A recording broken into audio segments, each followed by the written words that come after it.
Anio alahady 5 jona 2024 Pentecoste anio.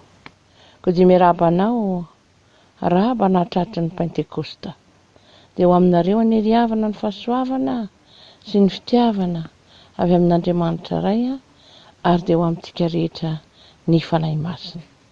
Iarabanantsika izao teny izao izay hita ao amin'ny asan'ny apôstôly toko faha 4:13 tapany by manao hoe ary rehefa nivavaka izy dia nivotrovotra ny trano izay niangonany dia fehiny fanahy masina izy rehetra. Dia ho aminareo an'izany fanahy masina izany ankehitriny ry havana. Dia andeha antsika hiara-iombona amin'ity fotoana ity ko andeha hiara-hisotra an'Andriamanitra ary hametraka indray izao fotoana izao pilatana ny Tompo ary angataka ny fitarihan'ny fanahy masina. Vavaka isika ry Andriamanitra Rainay izay ny an-danitra, misaotra indrindra anao izay raha nomenao izao anio izao hahafana indray hiara-miaino ny teninao ary miara-misaotra anao satria Pentecoste ny andro matsiaro ny nanomezanao ny fanahy masina izay ho an'ireo vahoakanao nino ary dia tonga hatramin'ny fiorenan'ny fiangonana kristianina izany. Raha tsy nisy ny Pentecoste tsy nisy ny fiangonana. Afiary ry Tompo mandrenesa ny vavaka tsirairay avy izay feno fisaorana anao Andriamanitra noho ny asan'ny fanahy masina ary indrindra noho ny azahoanaiko mandrendray ny teninao amin'ity andro anio ity. Dia aoka ianao hamindra fo aminay kamela ny elokay rehetra Tompo dia omeo anay izany satria tsy tanteraka izay ka aoka ny fanahy no hiasa ao anatinay dia horenay ny teninao Andriamanitra izay vakiana ankehitriny dia tario lalana ary izay tsisy feo renay afa-tsy ny feonao Tompo irery ahy. Dia amin'ny anaran'i Jesosy. Amen. Asan'ny apôstôly toko faha 4 ny 7:20 ka hatramin'ny 2:30 no mofinaina voalahatra ho antsika nio ary havana. Ko andeha isika hiombona anaraka izao vaky teny izao amin'ny anaran'i Jesosy manao hoe fa efa niangona marina tokoa teto amin'ity tanàna ity Herôda sy Ponty Pilato mba mijentilisa sy ny olona Israely hanohitra ny mpanomponao masina dia Jesosy izay nohosoranao mba hanao izay notendren'ny tananao amatsainao raha teo atao. Ko ankehitriny Tompo jereo ny fandrahonany ary omeo anay mpanomponao ny mba hitory ny teninao amin'ny fahasahiana rehetra omban'ny anjiranao ny tananao hahasitrana sy ny hanaovana famantarana sy fahagagana amin'ny anaran'i Jesosy mpamonjy masina. Ary rehefa nivavaka izy dia nivotrovotra ny trano izay niangonany dia feno ny fanahy masina izy rehetra ka nitory ny tenin'Andriamanitra tamin'ny fahasahiana.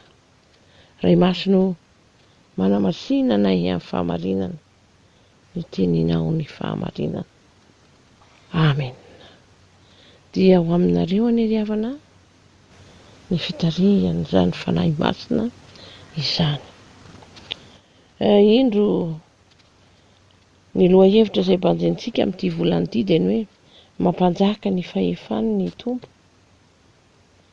Maneho indrindra izany mba halalantsika tsara fa ny Tompontsika anie dia mpanjaka ary manana ny fahefana rehetra tokoa. Dia amin'ny alalan'izany fanahy masina izany no anatanterahany fahefana lehibe ananany izany. Koa raha izao perikopy izao ary no jerentsika dia mitarika antsika izany mba hametraka loha hevitra fa aoka isika mba hatoky ny fahefan'i Jesosy. Antso indrindra atao antsika mpino kristianina izany hoe matoky ny fahefana izany Jesosy izany ry havana. Ny voalohany indrindra ary dia izao raha ny 17 sy 20 ny jerentsika dia milaza hoe matokia ny fahefan'i Jesosy ambarao aminy ny olanao rehetra. Dia amin'ny alalan'izao teny izao moa dia toy ny vavaka izay nataon'ny mpianatra ity eto amin'reto andininy faraparany reto. Fa Petera sy Jaona moa raha nanasitrana ny lehilahy malemy tongotra izay teo am-bavadiny tsara endrika dia nosamborina, dia norahonana, kantona voditra ihany satria natahotra indrindra ny vahoaka izay faly no izany asa izany ireo ekipa izay nisambotra ireo. Ary rehefa tonga tany amin'izay niaviana izy roa lahy dia niombona tamin'ny mpianatra izay efa tao dia ireo mpinamana izany ary dia niara-ny vavaka izy. Ka ity eto amin'reto andininy 17 ka hatramin'ny 30 reto dia maneho izany tonom-bavaka nasandratry ny mpianatra izany mba hanehoany ny fifaliana isaoran'Andriamanitra ary hametrahany koa izao fanenjehana amin'ny vaivay izao eo am-pelatanan'Andriamanitra. Manolotra tokoa ny zava-misy teo amin'ny fiainany izy mirahalahy. Nambarany tamin'i Jesosy ny olakolana rehetra. Iny moa ny olana riavana tamin'izay fotoana izay, indro misy ny mpanohatra riavana. Dia ry Herôda sy ry Ponty Pilato mba mijentilisa sy ny olona Israely izay nanohatra ny Jesosy Kristy. Tsy nekena izy ireo ny mpamonjy, ny Mesia, ny tantaran'i Jesosy Kristy rehetra. Ary dia izany no antsoina hoe tsy mino. Ary izany olana izany dia zarisakana tokoa eo amin'ny fitoriana ny filazantsara riavana satria ny mpitory dia nisamborina, tsy navela hitory sy hanambara ny asa magaga izay nataon'i Jesosy. Ka eto riavana dia izao hoe ho antsika dinio koa fa misy sakana izay mahatonga anao tsy hivavaka na tsy hanompo an'Andriamanitra. Ary indrindra misy olana koa aza amin'izany hoe fandraisana an'i Jesosy tompo sy mpamonjy izany. Misakana anao tsy handroso anaraka an'i Jesosy Satana. Ka dia eto amin'i Jesosy izany dia mandrosoa amin'ny lalina kokoa fa hivaha io olana io. Ary hatramin'ny asan'ny nofo rehetra dia mivaha ho azy riavana. Indro ny ambara amintsika dia hoe matokia ny fahefan'i Jesosy dia ambarao aminy ny olanao rehetra. Aza misalasala fa mampianatra antsika hivavaka koa mantsy Jesosy amin'ny Matteo 4:9 ka hatramin'ny 4:30 raha milaza ny vavaka izay tokony hananantsika Jesosy ao. Ary rehefa haintsika izany vavaka izany na ho mangingina io na ho fiombonan'ny olona mino dia afaka indrindra isika mahery riavana eo amin'ny fiainana rehetra. Dia mahereza ary ka aza mitsahatra, mihevady aza mitsahatra. Ary tsarovy fa ny fiainam-panahy no tena mamaika mba handraisana famonjena ary fahatsiodian'ny Jesosy koa aza ny fiainana ara-nofontsika rehetra. Ny faharoa riavana dia hoe matokia fa ny fahefan'i Jesosy dia apetrao eo aminy ireo fahavalo ny fanoloran-tenanao na inona izany. Apetrao aminy ireo fahavalo ny fanoloran-tenanao. Izy moa izany raha ny voalaza eto amin'ity andininy 20 sy 30 ity. Tsy iza riavana nilazan'izany hoe jereo nge ny fandrahonany ary omeo anay mpanomponao mba hitoro ny teninao amin'ny fahasahiana rehetra. Omban'ny anjiranao tanana sitrana sy hanaovana famantarana sy fitsanganana ny fahagagahana amin'ny anaran'i Jesosy mpanomponao masina. Zany ny voalaza ao. Ka ny zava-misy ireo sakana rehetra izay amin'ny sakan'andry Paoly, ny sakanan'izy ireo lahy hitorony filazantsara, Petera sy Jaona eto, sy ireo mpianatra marobe dia tena hoe nentina teo anatrehan'i Jesosy, ary dia anjara an'i Jesosy ny miady amin'ireo fahavalon'ny fanoratena izay nanana an'izay ry havana. Hitan'i Jesosy ny fahavalo dia fantany tsara ary ianao ny fiainanao rehetra, dia mahazo toa dia mankatà amin'i Jesosy ny fitondrany sy ny famahan'ny olana rehetra eo amin'ny fiagagana, eo amin'ny fiainana misy antsika. Tena ilayntsika ry havana ny vavolombelona matoky hanana anjara amin'ny fanambarana ny Kristy Jesosy dia ny fitoriana filazantsara izany. Koa ny fiangonana manontolo no vangeny ny fanahy masina miverimberina dia mitondra fiavaozana ho amin'izay fitombona ny fanahizay ka afaka mandroaka ny asan'ny maizina sy ny asan'ny devolo rehetra. Fa ny farany ry havana, raha mijery an'ity teny ity tsika dia hitantsika amin'ny 1:30 arak'izay voasoratra hoe ary rehefa nivavaka izy rehetra dia nihovitrovitra ny an-trano izay niangonany dia nitorony fanahy masina, dia feno ny fanahy masina izy rehetra ka nitoro ny ten'Andriamanitra tamin'ny fahasahiana. Loa hevitrintsika dia hoe matoky ny fahefan'i Jesosy ary fa mpamaly vavaka izy. Ao anatin'izao vavaka izao ary dia nandray valim-bavaka ny mpianatra ry havana, ka dia feno ny fanahy masina. Ilay fiombonana masina izay nananan'izy ireo, ny faharetana ny vavaka nananan'izy ireo, ary indrindra ny fiainona ny ten'Andriamanitra izay notoriana tamin'izy ireo, zany no viana ahitana izao fafenoany fanahy masina izao ry havana. Ka dia rehefa azo moa izay dia lasa izay izy nitory ny filazantsara ka nanambara an Jesosy tamin'ny hafa.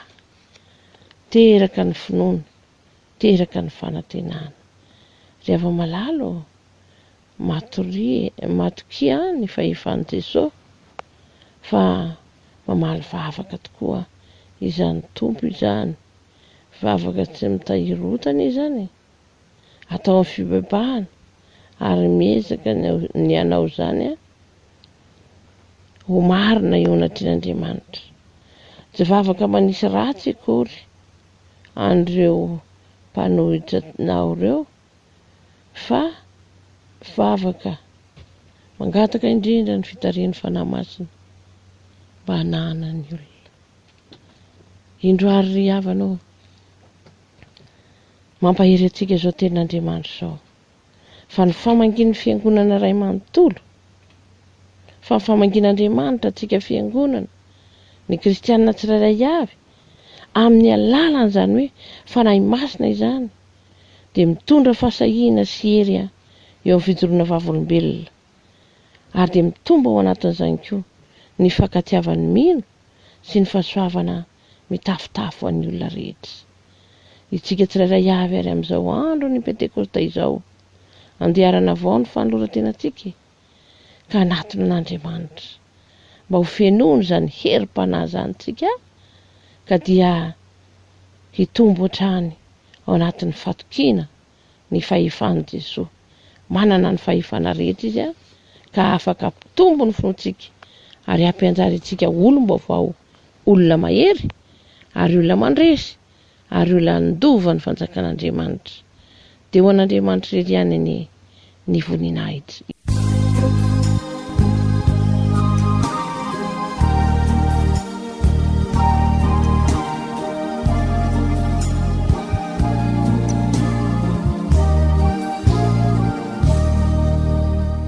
Ivavaka tsika, misaotra Jesosy no nanomezanao ny teninao anay tamin'ity andro an'ity, dia ampitomboy ary ny finoanay mba haizana indrindra manatanteraka ny sidrakao. Aza mafoy, aza masaraka anay, fa aoka indrindra tompo ny fanahy masina no hitoetra ao aminay amin'ny fotoana rehetra. Dia ameo anay ary ny fahafenoan'ny fanahy dia ampitombohy ny finoanay. Matoky ianao izay Jesosy, fa manana fahefana tokoa ianao ka asehonao amin'ny fiainanay izany, dia mianoho ny vavaka rehetra izay ataonay, indrindra ny ataka manginy henohika am-bavalio. Miara-mametraka izay olana sy sakatsakana rehetra eo amin'ny fanarahana anao izay, fa misy izany. Ary indrindra Tompo, ireo fakapanahy sy fisantoetra mamay izay manjoanay, dia horisenay amin'ny alalan'i Jesosy Kristy izany. Dia amin'ny anaran'i Jesosy Kristy no angatanay ny vavaka rehetra izay voatonona. Ary isaorina ianao no mbola nananay izao fitaovana izao, ka ahafahanay miaino ny teninao Tompo. Dia tahio izao fitaovana izao mbola ho ankasitrahan'ny olona ka handraisany teninao. Dia misaotra indrindra Tompo.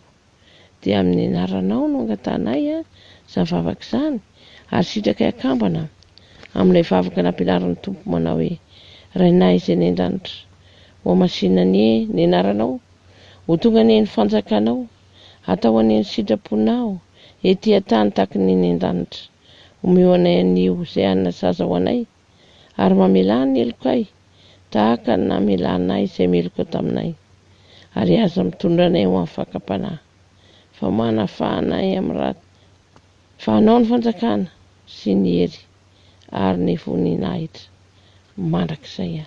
Amen. Dia misaotra ny Tompo ary tsika riavana tanteraka ity fotoana ity, vavaha mandrakariva ary aoka tiany fiombonana tsika vavakantsika ary Tompo. Dia misaotra indrindra anao izay raha nahatanteraka izao andro anio izao, niarana kalaza izao andro Pentekosta izao, ary mbola mametraka ity volana Jona ity eo am-pelantananao, indrindra ny voka-dehibe ny fiangonana. Ampo anay rehetra ary ny fahasoavanao dia hitombona izay ao amin'ny asa tsara rehetra. Dia eo aminay rehetra ny fahasoavanao Jesosy Kristy, ny fitiavanao Andriamanitra iray, ary ny fampaherezana avy aminao fanahy masina, fa ho an'Andriamanitra irery ihany kosa ny voninahitra amin'ny anarany iray sy ny zanaka ary ny fanahy masina. Amen.